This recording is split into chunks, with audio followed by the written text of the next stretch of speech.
Hi, today we are going to see the post-modern techniques adapted in the fiction White Teeth, written by the British writer Zadie Smith. The imperial empire of Britain waxed gradually at the extension of colonial boundaries and waned rapidly at the resistance of colonial oppression. When the immigrants are tasked between the cultural values of hostland and the values of the home, the British and ethnic minority people of England struggle to define national community and to understand multi-ethnicity. It leads to the dichotomy of diversity versus integration and national identity versus migrant identity. Thus, the post-colonial repercussion resonates also in the present multicultural England, where the old and new generation immigrants take up the notions of cultural alienation, cultural identity, and mainly cultural hybridity. To the vast, complex, and heterogeneous arguments that constitute the field of study of post-colonialism, another interrelated thread can be interwoven. This is the area of studies known as postmodernism. It stems from the same philosophical postulates as postcolonialism, both being post-structuralist movements. Postcolonialism will be dealt with as derived from the same underlying philosophical preoccupations as postmodernism, since both movements develop round the criticism of modern viewpoints as seen in their preference for heterogeneity over homogeneity, of hybridity over racism, of relativity over dogmatism, of plurality and multivocality over binary oppositions.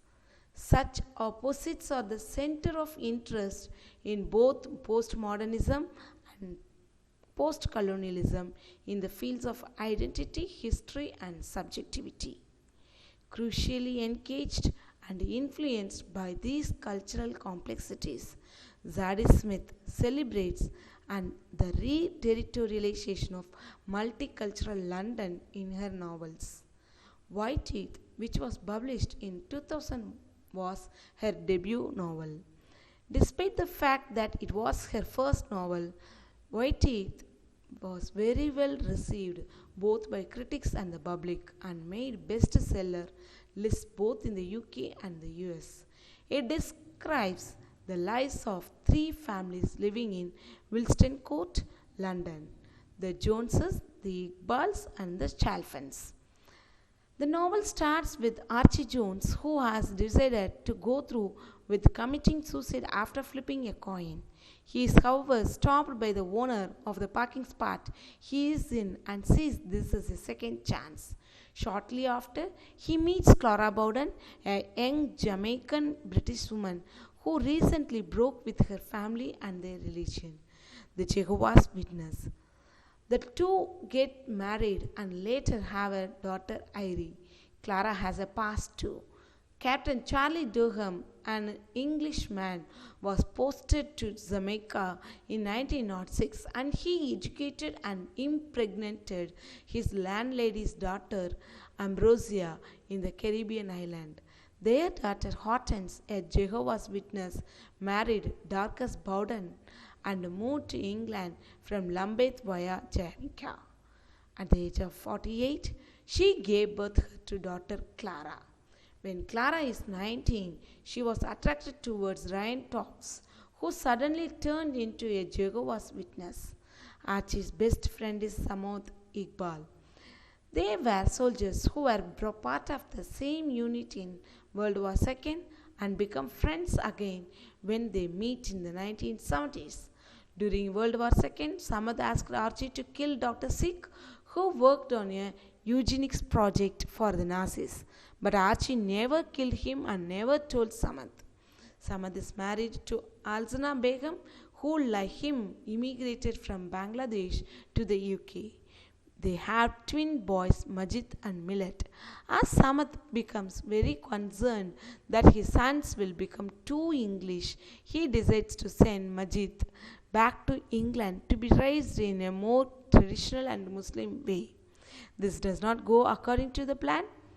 Alsna is furious with him. Majid becomes an atheist and more English than an English. And Millet, a womanizing troublemaker, although he later joins a fundamentalist Muslim brotherhood, which both his parents really disapprove of. Only the last part of the novel features the Chalfants.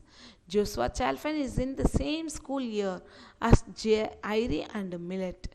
His father Marcus is a genetist and mentor to Magijit, while his mother Joyce is a horticulturist who tries to keep Millet.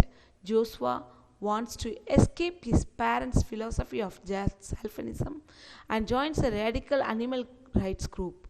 This whole story is narrated by an omniscient narrator who uses one main character per chapter to focalize the events, though not everything is focalized through these main characters, as the narrator sometimes describes thoughts of other characters or comments on the story herself.